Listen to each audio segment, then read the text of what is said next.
Hello everybody and welcome to Farmhouse Lilies. We have some exciting things today, so join me as we go throughout my week. Today we went out into the garden and we were able to grab a whole bunch of basil from the garden, and so we decided to put it into the blender and blend it with some water. That's why it kind of looks a little brown. When you bruise the basil it becomes a little brown, but we decided to make it into a paste and freeze it, and so that we can freeze dry it so that we'll have some fresh basil freeze dried for this winter, because fresh basil is just so much different than dried basil and it just has such a better flavor, honestly, especially with this sweet basil. We grow sweet basil and it's just so good on pizzas and in cooking, and it's just delightful. So it's definitely something I wanted to save and preserve for this winter season. After we got this basil done, I started working on some biscuits and gravy for dinner, and it's been a while since we had biscuits and gravy, and so it's been a long time since I've made biscuits.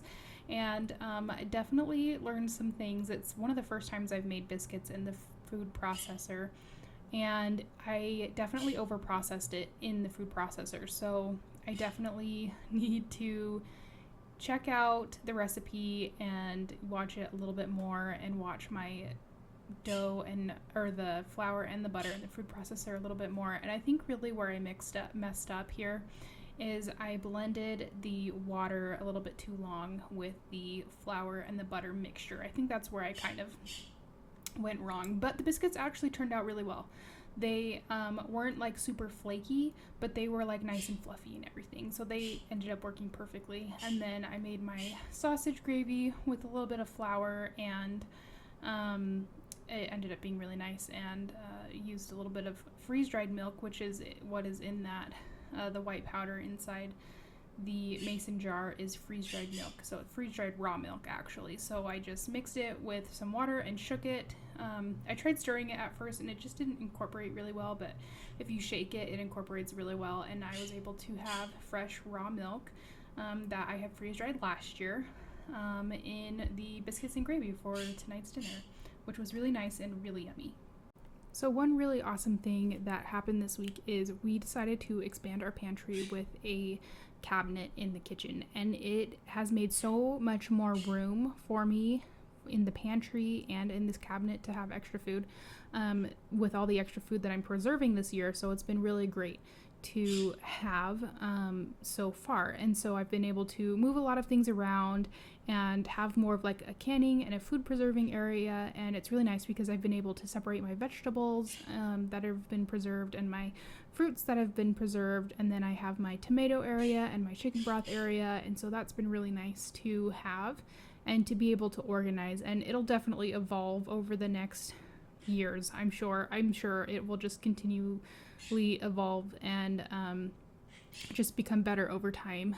And so I'm super excited to have this in my kitchen, and it's going to be such a great addition. And I made some squash zucchini bread, not squash zucchini bread, I made some squash herb and cheese bread with some leftover einkorn flour that I had that I wanted to use up, because I just have so many bits and pieces in my pantry that are just little bits that just need to be used up so that they don't take up so much room.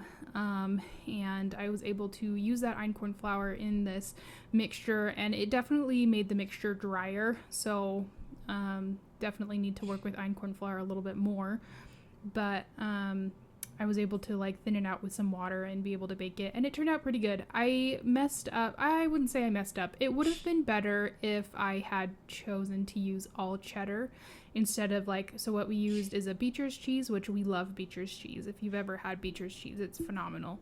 It's like a mix of like a cheddar and a Gouda, but we had Beecher's cheese, and we had some, oh, why can't I think of the name anymore? It starts with an M. Some of that really awesome cheese that starts with an M and is really soft. Munster cheese. It's Munster cheese. So we used some Munster cheese, and Munster cheese is great. It has a great melting point. It's super soft, super awesome, but it doesn't have a cheddar flavor, obviously. And so the bread would have been better as an herb and cheddar bread to use herb and cheddar.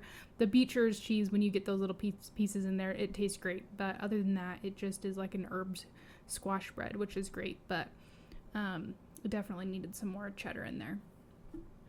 So thank you for joining me on this fun journey today as we got a new pantry cabinet, which has been super awesome.